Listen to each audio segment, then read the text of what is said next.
Hello दोस्तों, welcome back to my channel BPSC teaching Adda पे। तो आज मॉडर्न हिस्ट्री का एक बहुत ही इम्पॉर्टेंट चैप्टर मैं लेके आई हूँ टॉपिक, जो कि BPSC TRE exam point of view से बहुत ज़्यादा इम्पॉर्टेंट है और कोई भी एग्ज़ाम के व्यू से बहुत इम्पॉर्टेंट है। तो आज हम ये चैप्टर पढ़ते हैं एक एक करके, जैसे कि लाइन टू लाइन बहुत ही इम्पॉर्टेंट है। हर लाइन से आपका क्वेश्चन बनता है और आप बहुत ही अच्छे से देखेंगे इसको, और बहुत ही इम्पॉर्टेंट है आपका ये एनसीईआरटी एससीईआरटी से रिलेट करता है। ठीक है, तो आपको यहाँ से दोनों चीज़ें मिल जाने वाली हैं। तो देर नहीं करते हुए हम इस टॉपिक को स्टार्ट करते हैं। ठीक है, तो 1857 की क्रांति आप लोग जानते होंगे, बहुत ही ये इम्पॉर्टेंट है आपके एग्ज़ाम के लिए। ठीक है, तो हम बस लाइन टू लाइन देखते हैं, जो कि हमारा आंसर और क्वेश्चन बन जाने वाला है। इससे ज़्यादा हमें कुछ इसमें देखना नहीं है। ओके, तो क्या है, 1857 की क्रांति सर्वप्रथम कहाँ पे हुई थी? मेरठ से। ठीक है, और कब हुई थी? 10 मई 1857 को। ठीक, आपका क्या है, 1857 की क्रांति सर्वप्रथम मेरठ में 10 मई 1857 को हुई थी। 34वें 34वीं रेजिमेंट के सिपाही मंगल पांडे किस स्थान पर विद्रोह इन्होंने किया था? तो बैरकपुर, पश्चिम बंगाल। ठीक है, बैरकपुर, पश्चिम बंगाल, आप याद रखना। 1857 के स्वाधीनता संग्राम का प्रतीक बहुत इम्पॉर्टेंट है, आईएमपी है आपके लिए, कमल और रोटी। क्या? कमल और रोटी। उसके बाद हम देखते हैं कि 1857 के विद्रोह का तात्कालिक कारण क्या था। एक एक लाइन आपका इम्पॉर्टेंट है, आप ध्यान रखना। तात्कालिक कारण क्या था? इनफील्ड राइफल में चर्बी लगे कारतूस का प्रयोग। ठीक है, तो जो हमारा इनफील्ड राइफल था, ठीक है, उसमें चर्बी वाले कारतूस लगे होते थे, तो वो हमारे भारतीय जो है उसको मना कर दिए थे। दांत से खींचा जाता था ना उसको लगाने खींचने के लिए। तो ये तात्कालिक कारण आपका होता है। ठीक है, फिर आते हैं हम कि आप जो देखना बॉक्स में इम्पॉर्टेंट बहुत सारे क्वेश्चन ये इम्पॉर्टेंट है। आर्थिक, राजनीतिक, धार्मिक एवं प्रशासनिक नीतियों के प्रभाव ने 1857 को जन्म दिया। तो ये आपके शॉर्ट में रीज़न क्या क्या है? आर्थिक, राजनीतिक, धार्मिक एवं प्रशासनिक। आपके ये पूछे जाएंगे, आपको 4 ऑप्शन मान लीजिए दे दिया जाएगा, कौन सा इसमें कारण था या कौन सा नहीं था? आर्थिक, राजनीतिक, धार्मिक एवं प्रशासनिक। ओके, नेक्स्ट लाइन है आपका कि 1857 के विद्रोह के समय भारत का गवर्नर जनरल कौन था?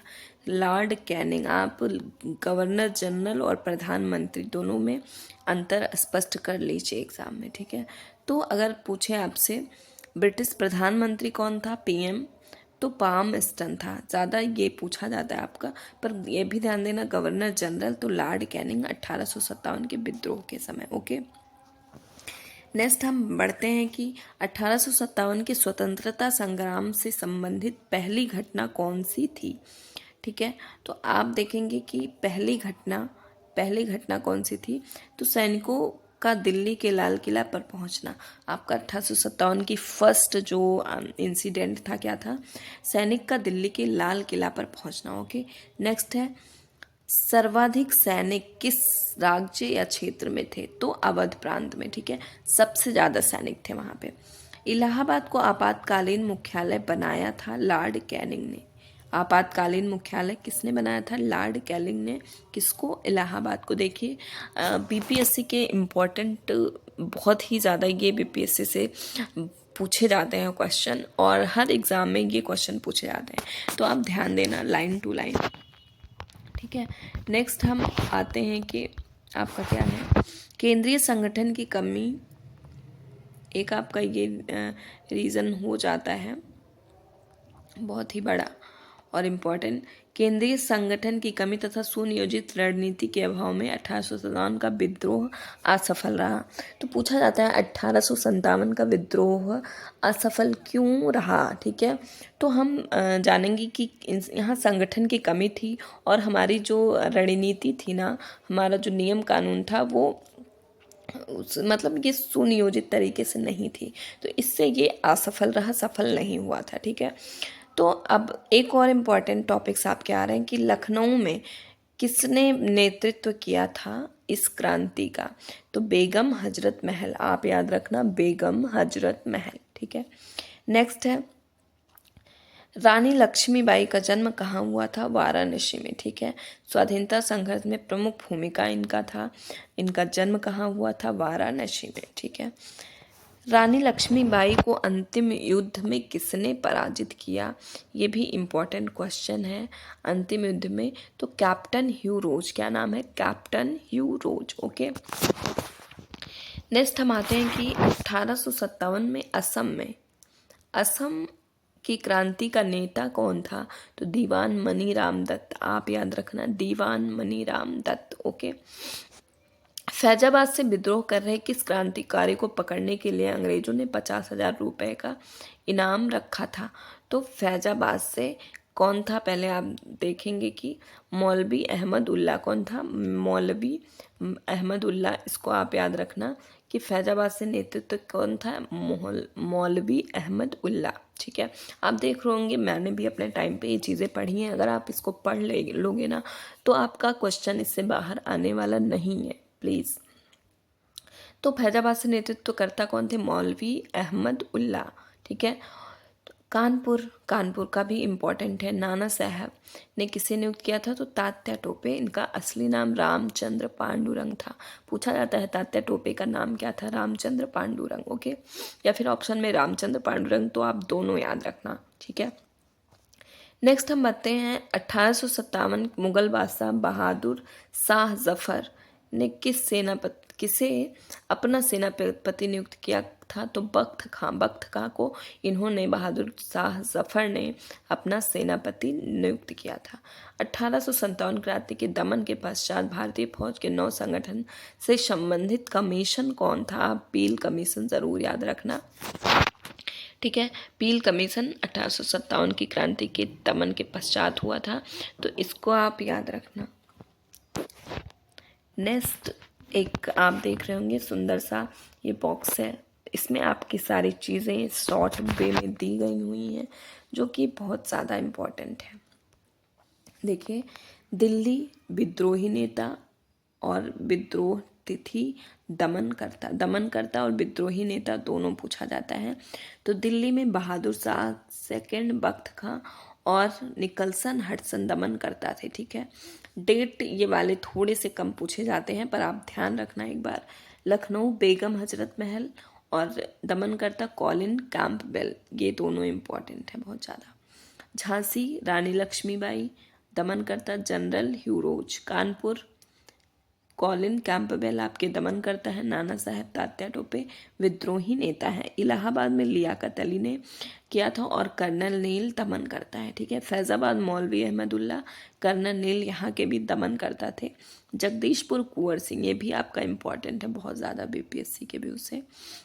दमन करता विलियम टेलर व बिसेंट आयर। बरेली खान बहादुर खान और बिसेंट आयर दमन करता थे। फतेहपुर अजीमुल्ला और जनरल रेनार्ड यहाँ के दमन करता थे, ठीक है। तो आपको ये चीज़ें याद रखनी है। और चीज़ आप याद रखना 1857 के समय मुगल शासक कौन था? बहादुर शाह जफर। इसको आप याद रखना, यहाँ से क्वेश्चन अक्सर पूछ लिए जाते हैं आपका लाइन में, ठीक है। तो ये आपका हो गया सेकंड। हम नेक्स्ट चलते हैं। आप ये बॉक्स के क्वेश्चंस देखना, ये बहुत ज़्यादा इम्पोर्टेंट है।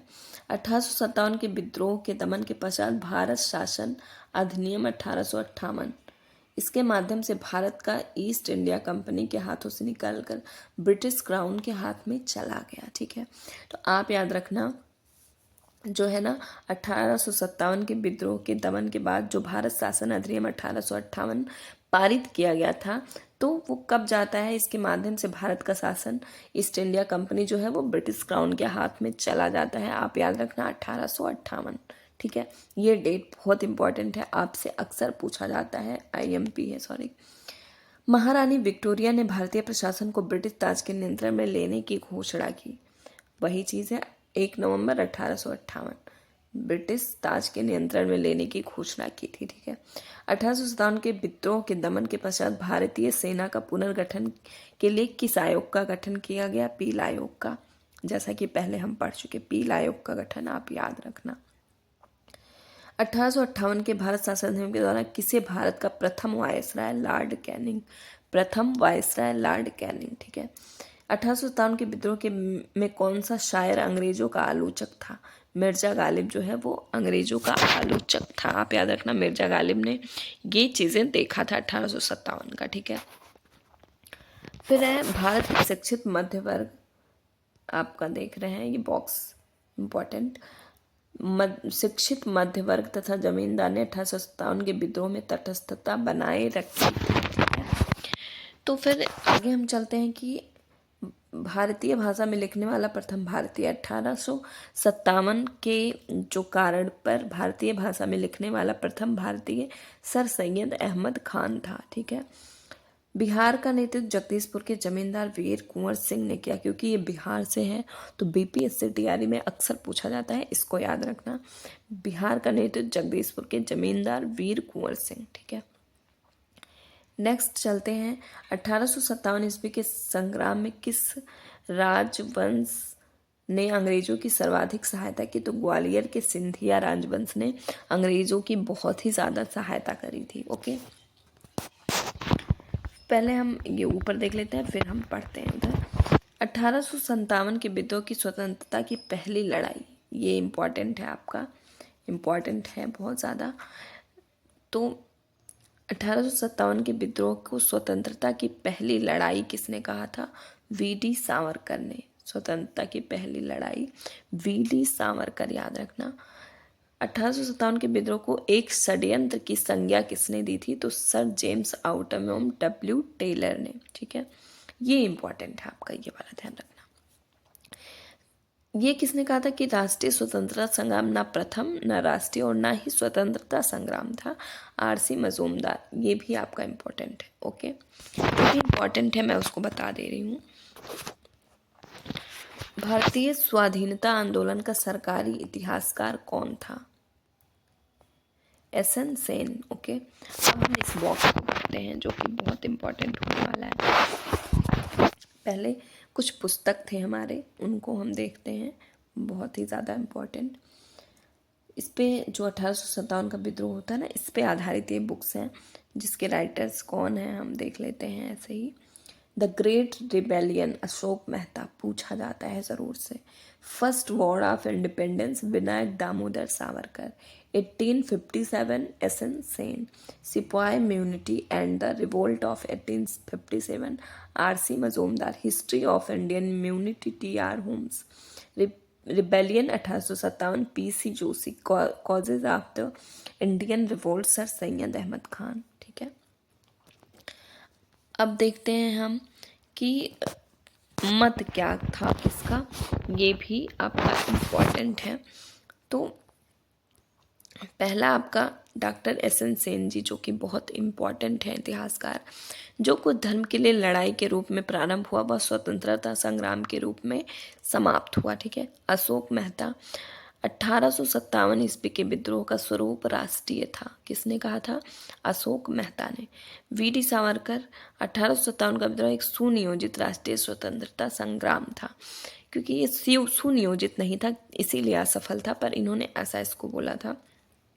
नेक्स्ट जो कि इम्पॉर्टेंट है, डॉक्टर आरसी मजूमदार। प्रथम राष्ट्रीय संग्राम ना तो प्रथम था, ना ही राष्ट्रीय और ना ही स्वतंत्रता था, ये भी आपका इम्पॉर्टेंट है। सर जॉन लॉरेंस, पूर्णतः सिपाही विद्रोह, किसने बोला था? तो जॉन लॉरेंस ने। बेंजामिन डिजायरली, एक राष्ट्रीय विद्रोह था, किसने कहा था? बेंजामिन ने। पी रॉबर्टसन, 1857 का विद्रोह केवल एक सैनिक विद्रोह था जिसका तात्कालिक कारण चर्बी युक्त कारतूस था, ठीक है, याद रखना। टीआर होम्स, यह सभ्यता एवं बर्बरता का संघर्ष था। डब्ल्यू टेलर और जेम्स आउटम, ये भी इंपॉर्टेंट है। यह अंग्रेजों के विरुद्ध हिंदू मुस्लिमों का षड्यंत्र था, ठीक है। रीज, या ईसाई धर्म के विरुद्ध एक धर्म युद्ध था, ठीक है। तो ये आपके बॉक्सेस वाली चीज़ें बहुत इंपॉर्टेंट है। नीचे एक आपका लाइन है जो कि हम पढ़ देते हैं क्योंकि ये भी आपके पूछे जाते हैं। रानी लक्ष्मीबाई की मृत्यु पर हीरोज ने कहा था भारतीय विद्रोहियों में वह अकेली पुरुष थी, क्योंकि वो बहुत ही ज़्यादा बहादुर थी रानी लक्ष्मीबाई जी। तो उन्होंने इस पे बोला था कि हीरोज ने कहा था भारतीय विद्रोहियों में वह अकेली पुरुष थी कौन? रानी लक्ष्मीबाई। ठीक है, तो आज का ये सेशन था। मैं ऐसे ही इम्पोर्टेंट कुछ चीज़ें ले आऊँगी आप लोगों के लिए हिस्ट्री के लिए, जो कि बहुत ही ज़्यादा लॉट ऑफ क्वेश्चंस बीपीएससी पूछती है यहाँ से। और फिर आप लोग बताना कि आपको ये वीडियो कैसा लगा, सेशन कैसा लगा। कमेंट में कमेंट करना। अगर आपको पीडीएफ चाहिए होगा तो मैं टेलीग्राम में सेंड कर दूंगी, वहाँ से आप डाउनलोड करके बार बार इसको देख लीजिएगा, अपने आप चीज़ें तैयार हो जाएंगी। ओके, धन्यवाद।